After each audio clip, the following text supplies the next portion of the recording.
Hello, hello, hello, everyone, and welcome back to Psychology Eats. So, what's eating you? Hello, everyone, and welcome back to the channel. I hope this video finds you in great mental health. I hope everything is going well for you. If this is your first time visiting the channel, hello, and welcome to the channel. Don't forget to like, share, and subscribe. So we have been covering the Whittakers over on the channel, I would say over the last 3 months, but I did want to kind of end the series with the psychological look at the Whittakers and what really captivated the internet when it came to the Whittaker family. And so if you go into my playlist, you can see all the videos that I've done on the Whittakers, even as far back as when Soft White Underbelly first introduced the Whittakers to the internet. And then, years passed, I wasn't really talking about them. And then some content creators went out to their home and kind of brought them back to the internet.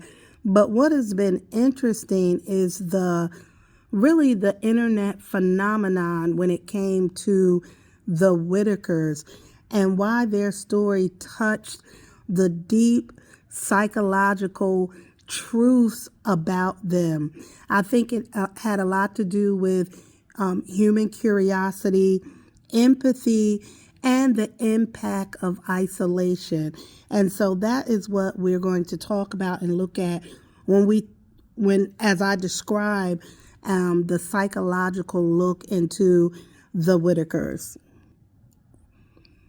So as we know, the Whittakers, the group that we see now, the family members that we see now, the siblings, most of which all have significant mental disabilities or intellectual disabilities. They grew up mostly isolated and secluded.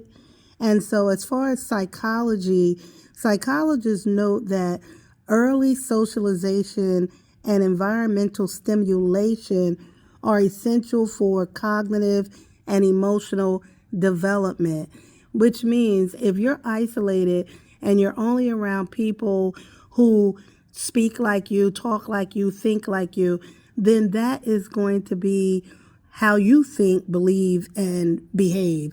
And so with them just kind of with each other, it did limit their education, their socialization. So without these, learning essential life skills becomes extremely difficult. For the Whittakers, isolation created a cycle that limited growth and reinforced dependency within the family unit, even those family members who are addicts. And we know that the family system does have addiction issues within it. And those family members were also, they're important to the family unit, and they help to really increase the dysfunction of the family. So why did the internet find them fascinating? There are three key psychological factors that drove this fascination. I think first it was the curiosity about the unusual. They're unusual. You don't every day see people, a family unit like the Whittakers. I think people had empathy for them. They had sympathy and empathy, but they were also very intrigued by their extreme circumstances. And then social media just blew it up. Social media loves a good storyline.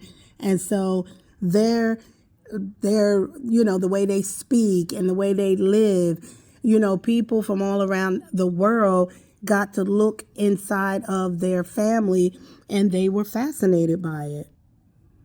I think also the curiosity also helped to highlight bigger social issues, which, for the Whittakers was a gap in mental health services and services for people with disabilities.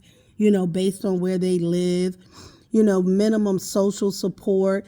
They kind of were out there on their own, and lack of community resources for the family who had, members with severe disabilities. If they lived more in a more urban area or more of a city, or there would have been more resources. Timmy and Lorraine and Ray could have went to a day program, or had some other activities surrounding their daily life instead of spending their whole day on that front porch. The internet really could not stop watching this family. I think because of human connection, people did have a lot of empathy for them. They wanted to help them. And the internet showed their support through donations. And the family received thousands and thousands of dollars. I think what was missing was giving them the money and then expecting them to know what to do with it.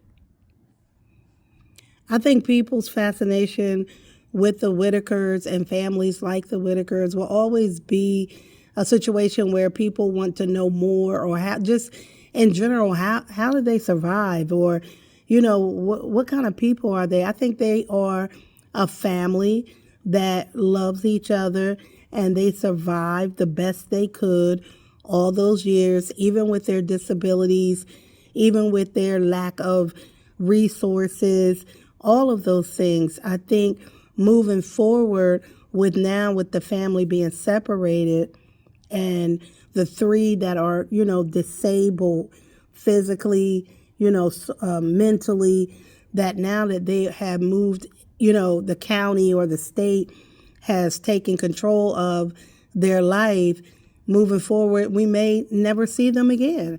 We may never see them back on social media. And I think it's probably a good thing that they're able to move on with their life and not be seen as, we can look in on their life and, people have their opinions about how they live and their, inbredness and on all of those types of things.